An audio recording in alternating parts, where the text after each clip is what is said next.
لوگ کہتے ہیں جی بس میں تو اللہ کی مخلوق کی خدمت کرتا ہوں، میں تو حج بھی نہیں کیا، اس کے پیسے بھی غریبوں کو دے دیے ہیں۔ وہ تبلیغ کرتے ہیں لوگ کہ جناب قربانی کے پیسے بھی اگر غریبوں میں دے دیے جائے تو یہ زیادہ اچھا ہے، ان کی مدد ہو جائے۔ تو وہ اس خدمت خلق میں اتنا غلو کر جاتے ہیں کہ وہ اسلام کے شعار کا مذاق اڑانے لگ جاتے ہیں، اور جو عبادت والے ہیں انہیں ہمسائے کو دیکھنے کا موقع بھی نہیں ملتا۔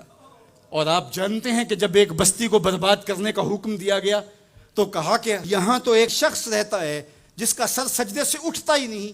کہا میرے بندوں کے اوپر قیامتیں ٹوٹیں اور ان کے اوپر ظلم اور جبر کے پہرے ہوں اور اس کے ماتھے پہ شکن نہیں آتا، اس کے سمیت ہی بستی کو لٹ کے رکھ دو۔ یار عبادت کرتے ہو لیکن ہمسایوں کا خیال بھی رکھو۔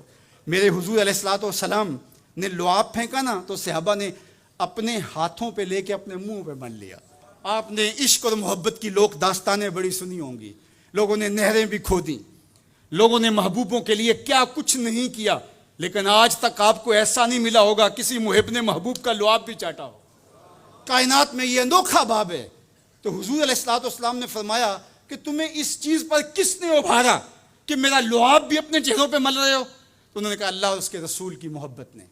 تو میرے حضور نے اس کی نفی نہیں کی، لیکن ساتھ ہی فرمایا اگر کوئی چاہتا ہے کہ اللہ اور اس کے رسول سے محبت کرے اور اللہ اور اس کا رسول اس سے محبت کرے تو وہ ہمسایوں کے حقوق کا خیال رکھے۔ یعنی تمہارا یہ پہلو بھی، تم عاشق رسول بھی ہو لیکن ہمسایوں کا بھی تو خیال رکھو۔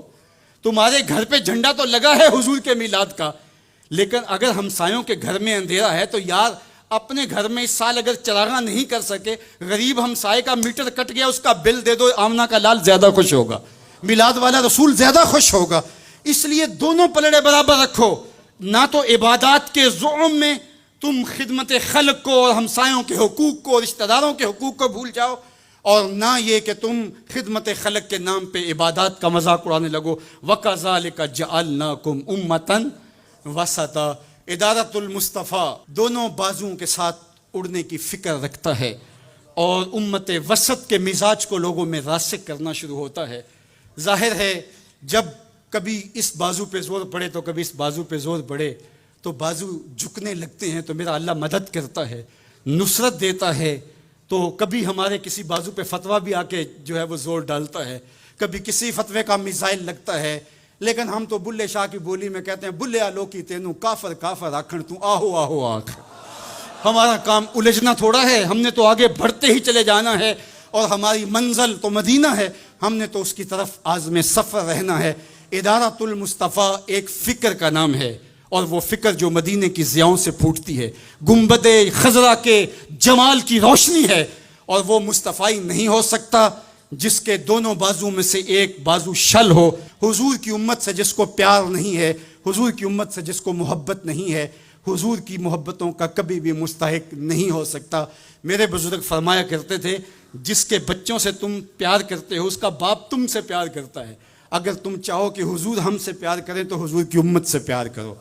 تو ایک امت بنو، دوسرا امت وسط بنو، تو پھر دیکھنا تمہاری شاہین صفت پرواز اس کو کوئی چھو بھی نہیں سکے گا۔ تم پھر بڑھتے رہو گے اور تمہارا بڑھنا منزل آشنا ہوگا، اور تو راہ نورد شوق ہے منزل نہ کر قبول، لیلا بھی ہم نشیں ہو تو محمل نہ کر قبول۔ تیرا تو مطمع نظر، تیرا تو ہدف ہی کچھ اور ہے، تو دنیا کے لیے نہیں ہے، دنیا تیرے لیے ہے۔ تو خواہشات کا دیوانہ نہیں ہے، بلکہ خواہشات تیرے پیچھے دوڑیں گی، اور زمانہ تیری دہلیز پہ باندیوں کی طرح نوکری کرے گا۔ من کان للہ کان اللہ لہو، تو ان کا ہو کے دیکھ، زمانہ تیرا ہو جائے گا۔